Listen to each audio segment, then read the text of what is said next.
Estamos hoy aquí en Camacuá con Racia Friedler y Jorge Papadopoulos, autores de este libro que tenemos acá en la mesa. Para los que nos están mirando, lo tenemos aquí in situ.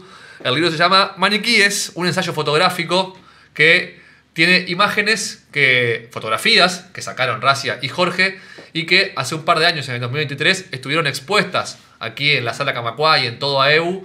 La exposición se llamó Maniquíes y el libro tiene el mismo nombre. Bienvenidos Racia y Jorge, gracias por estar acá una vez más. Muchas gracias a ustedes. Muchas gracias. Nuevamente. Sacando cuentas y haciendo un poquito de historia, nos dábamos cuenta de que justo hoy, 4 de agosto, se cumplen 2 años de la inauguración de la muestra acá en AEU. Aquí. Así que fue un hito importante. Muy importante. Y que es el desencadenante de este libro. Es el Así puntapié es. inicial, ¿no? Así es. Exacto. Sí, muchas cosas pasaron en estos 2 años. ¿Qué pasaron estos 2 años? Que seguimos investigando, explorando y queriendo como dejar plasmado el recorrido no solamente en imágenes, sino también en el pensamiento que acompañó la muestra. Bueno, está bueno que... perdón, dale, Jorge. Sí. Quiero completar lo que dice Racia, porque el subtítulo del libro es una exploración... Un ensayo fotográfico. Porque junto con la idea de las fotografías ensayo también hay una idea de profundizar en una reflexión acerca de ello, ¿no? Cosa que hacemos ambos, pero que además hacen los comentaristas del libro. Entonces, para nosotros fue la profundización, aumentar la cantidad de fotografías no fue un mero ejercicio de fotografiar nuevos maniquíes, sino que fue también una investigación sobre lo que esos maniquíes representaban. Bien, ¿las fotos de cuándo datan? ¿Son recientes? ¿Hay algunas que son más viejas? En general son de aquella época, pero se fueron sumando otras en este interín. Y como dice Jorge, el maniquí es un gran articulador para cantidad de temas. Primero porque pone en debate el tema del cuerpo y la corporeidad, que es fundamental, no solamente en la época actual, sino que nos permite como rastrear una historia de la corporeidad a través de los siglos, ¿no? Y de los ideales que rigen en torno a eso.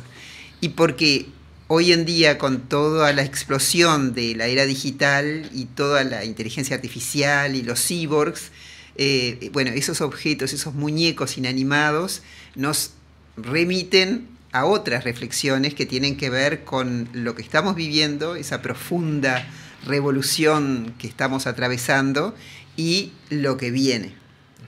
Sí, fija aparte un estándar de belleza, lo que vos decías, ¿no? También, ¿no? Imperativos de belleza inalcanzables, por supuesto, y bueno, que están al servicio de una lógica de consumo, ¿no? Porque si nosotros tuviéramos lo que necesitamos, no necesitaríamos tantas cosas, supuestamente, para compensar lo que no tenemos, ¿no? Entonces, bueno, hay un libro de Naomi Wolf que se llama El mito de la belleza, que ya tiene bastantes años, pero fue uno de los primeros en desmistificar esta idea de que las personas tenemos que alcanzar un ideal de belleza porque, bueno, todo lo que estaba aparejado atrás de eso, ¿no? Una lógica de consumo que se valía de bajar la autoestima, especialmente de las mujeres inicialmente, para poder corresponder a esos mandatos.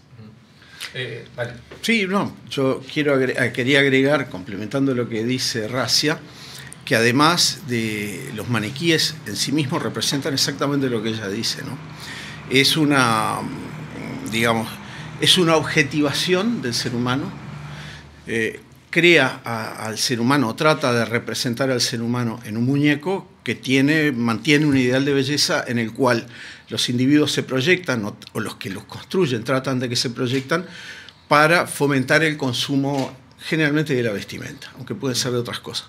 Pero además, los maniquíes en interacción con la gente que los observa, o con las representaciones, que es mi caso, o con las representaciones que conceptualiza y crea Racia en sus fotografías, dicen algo más, algo que va más allá del propio maniquí, algo que tiene que ver con la subjetividad, no solamente de la belleza, sino de un mensaje que hay implícito en la interacción, bien entre dos maniquíes, o la representación de dos maniquíes, o entre los individuos que observan los maniquíes, el propio maniquí y nosotros en tanto espectadores. Nosotros lo que tratamos de hacer es precisamente tratar de que el espectador piense, reflexione acerca, con su sensibilidad fundamentalmente, acerca de lo que dice la interacción entre los maniquíes o entre los maniquíes y los seres humanos que los observan, ¿no? Claro. Y eso se ve en las distintas obras que están allí contenidas. ¿Recuerdan cómo surgió el primer interés por esta figura del maniquí? ¿Quién le puso el ojo primero a estos objetos?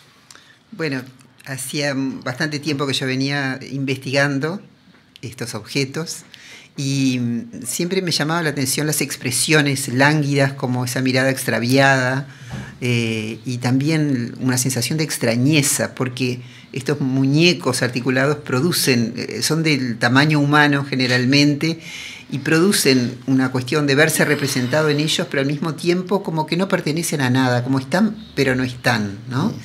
Hay un poema de Ferreira Goulart, el poeta brasilero que a mí me encanta, que dice: una parte de mí es multitud, otra parte de mí es extrañeza, soledad. Y me parece que los maniquíes reflejan mucho eso, ¿no? Esa extrañeza, esa soledad, y al mismo tiempo están allí y se sostienen en el tiempo. Entonces, eso me llamó mucho la atención, pero con el tiempo lo que me sedujo fue la idea de descontextualizarlos. Es decir, hacer una fotografía conceptual que me permitiera quitarlos de los lugares donde estaban ubicados con fines publicitarios para resignificar y poder decir otras cosas o sugerir otras cosas, otras miradas sobre los maniquíes. Entonces pasaron a ser como una representación de nosotros, de los humanos, pero colocados en distintos contextos. Bien.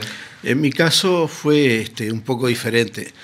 Hace mucho tiempo que yo vengo teniendo una cierta fascinación con el fenómeno de los objetos. Es decir, vivimos en un mundo en el cual no podemos prescindir de los objetos. Si pensamos la evolución del ser humano, por ahí lo digo, ¿no? De un ser humano que no construía objetos a ser un individuo o una especie que no puede vivir sin los objetos. Es decir, objetos que son materiales y que hoy son inmateriales también, como son las comunicaciones, Internet, todo lo que es digital, ¿no?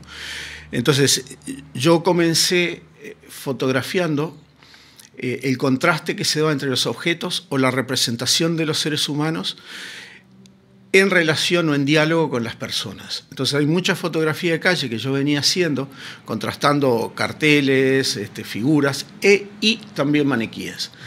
Pero no tenía una conciencia clara de que sí tenía un registro de maniquíes. Entonces en el diálogo con Racia apareció la posibilidad de trabajar, o la idea de trabajar con maniquíes, y ahí me di cuenta que entre esos objetos con los cuales yo trabajaba o que yo registraba en interacción con las personas, había muchos maniquíes. Y a partir de ahí focalizamos, o yo por lo menos focalicé en el maniquí, como un objeto que entra en contraste con los individuos. Y hay un contraste interesante que tienen los maniquíes, que es que difícilmente encontremos maniquíes reunidos. Difícilmente encontremos maniquíes que estén interactuando entre ellos en una vidriera. Por lo general están aislados, son independientes unos de los otros. Puede ser que haya montajes en los cuales esos maniquíes estén exhibidos, pero yo no he visto ninguno hasta el momento en toda esta larga exploración que hemos venido haciendo, ¿no? Lo cual también nos está hablando del tema de la soledad, del tema de la profunda individuación que están viviendo nuestras sociedades en los últimos tiempos, de alguna forma como una especie de triunfo del ultraliberalismo, en la cual los individuos pasan a competir consigo mismos, en este caso y en el de los maniquíes por los ideales de belleza, ¿no? Después de la muestra, que fue en agosto, septiembre, hasta incluso octubre del 2023 acá en la Sala Camacuá, después de esa muestra, ¿qué sucedió más allá de la exploración y las fotos que siguieron apareciendo? ¿Qué pasó logísticamente para que se transformara en un libro? Bueno, ya entonces teníamos la idea de poder plasmar esto en un libro, porque la exposición era como un primer paso, no lo pensamos como el fin último de nuestra exploración. Y seguimos reuniéndonos, trabajando juntos, se desarrolla una amistad, por supuesto, y fue un proceso muy gratificante porque íbamos encontrando pequeños o grandes hallazgos que nos permitía seguir avanzando. Nos dimos cuenta de la riqueza que había en este paradigma, si se quiere, ¿no? Ya no tomado el maniquí de un modo literal, sino como casi que un pretexto por momentos, o un gran articulador, como decía antes, para plantear una cantidad de cuestiones que necesitamos pensar, debatir y dialogar, ¿no?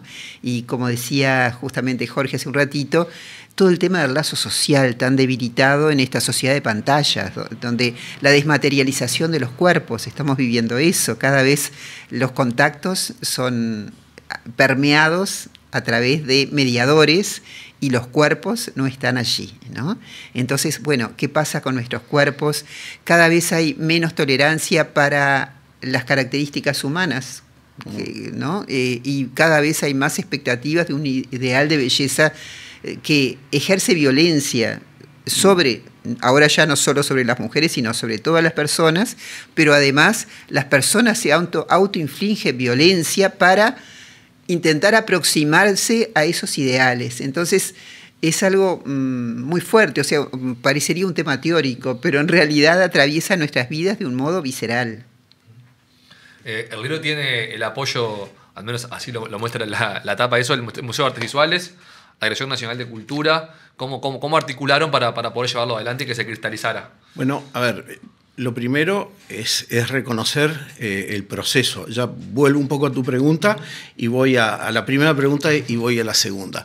En la primera pregunta, acerca de cómo avanzamos, sí, ciertamente, después de aquella primera muestra, nosotros entendíamos que teníamos que materializarlo, dar un paso más y cerrarlo con un libro que era un objeto que iba a perdurar. Digo, ya que estamos hablando de objetos, el objeto libro perdura de alguna forma más de lo que perdura una exhibición, que es temporal.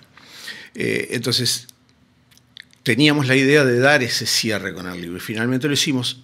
Seguimos trabajando y de alguna forma creo que los dos estamos o dibujando o pensando o fotografiando en maniquíes. Yo lo sigo haciendo. Pero había que darle un cierre a esto de alguna forma, porque si no el trabajo se vuelve infinito. Siempre toda investigación tiene un comienzo y tiene un final. En este caso, el final era el libro. Lo otro que tú preguntabas, es que me importa señalarlo, es el agradecimiento que ambos sentimos hacia EBU, hacia Sergio Mautone, que en aquel momento integraba, y creo que lo sigue integrando, la Comisión de Cultura, que fue quien nos dio el primer espaldarazo en esto. Tuvimos la exposición aquí en AEBU, que duró 2 meses o algo más, y tuvimos apoyo también para producir las obras. En el caso de la Dirección Nacional de Cultura, luego de presentar el proyecto a la Dirección Nacional de Cultura, a través de quien era su directora en ese momento, Mariana Weinstein, tuvimos un apoyo para la publicación del libro. Esa es un poco la historia. Y luego Enrique Aguerre, en el Museo Nacional de Artes Visuales, nos facilitó la sala para presentarlo, y no solamente nos la facilitó, sino que él también presentó el libro en esa presentación del libro. Sí, y me gustaría adicionar a otras personas que también participaron en la etapa inicial. Estuvo Pincho Casanova con Macarena Montañez, que nos acompañaron antes de la exposición, cuando empezamos con este proyecto, a pensarlo, intercambiar ideas, inclusive en la contratapa hay una reflexión de Pincho. Y también Gabriel Barzani, que es un profesor universitario, fotógrafo, que también nos virtió su mirada sobre nuestro libro, y que también le agradecemos su contribución, y Silvana Tanzi, desde Cultura, y Claudio del Pulp, que también forman parte del libro, cada uno desde su especificidad y su cultura, ¿no? Que enriquecen las miradas. Muy bien. ¿Dónde se puede conseguir el libro? A través nuestro. Bien. Hay que ubicarlo en los Instagram nuestros o en el Facebook, porque es una edición de autor. Perfecto. Así que se puede invitar a la gente públicamente a que lo Sí, claro, los contacte. sí, claro, que nos contacte. Los busque por su nombre nomás. Exacto. Racia Sí. Friedler, eso igual lo vamos a poner anotado en la nota. Bien, Jorge estamos en Papadopoulos, Instagram y ahí va. estamos en Facebook. Exacto. Perfecto, Por perfecto. correo interno de cualquiera de los dos. Perfecto. Así se solicita. No sé si quieren agregar algo más. Una pregunta que me queda colgada es si esto va a seguir. Decías que es el cierre de una etapa, pero puede ser un Maniquíes 2 O un proyecto 2. o un proyecto 2 con otro No nombre. sé. ¿Hay algo en carpeta? Aún no, pero tenemos conversaciones por delante. Sí. Bien, bien. Eso mismo. No sé si quieren contar algo más que les parezca importante sobre el libro. Bueno, nos gustaría que estas imágenes inspiren a otros a crear, a seguir creando en torno a los temas que dispara el libro, ¿no? Porque la idea es como dejar líneas abiertas, líneas de diálogo y de pensamiento abiertas. Entonces, bueno, yo me acuerdo, tuve una experiencia preciosa acá en AEU con un grupo de niños de una escuela que vino a ver la exposición y Sí, los verdad. comentarios que hacían, las preguntas que hacían, fue algo tan fresco, tan lindo, ¿no? Y bueno, ojalá que esa frescura permee todo lo que sea la difusión del libro para llegar a lugares insospechados. Una cosa final también. Acá, de alguna forma, nosotros traemos dos miradas diferentes pero complementarias. Una mirada que es desde la psicología, Racia lo viene mencionando muy bien cuando habla del cuerpo, las representaciones del cuerpo, la subjetividad, y una mirada también de naturaleza más sociológica, que tiene que ver con lo que el maniquí nos está diciendo acerca de las relaciones sociales, o yo diría el debilitamiento de la interacción y del capital social en nuestras sociedades. Entonces, sí, yo creo que son dos líneas de investigación que en el mundo se están haciendo sin tomar en cuenta estos objetos inanimados, pero que bien pueden significar pueden facilitar una profundización de estas temáticas, de estos ángulos, e inclusive los antropológicos también. Bueno, Jorge Racia, muchas gracias por este rato. Felicitaciones Gracias. por este Gracias. lanzamiento. Muchas y estaremos gracias por el seguramente tiempo. nuevamente en contacto.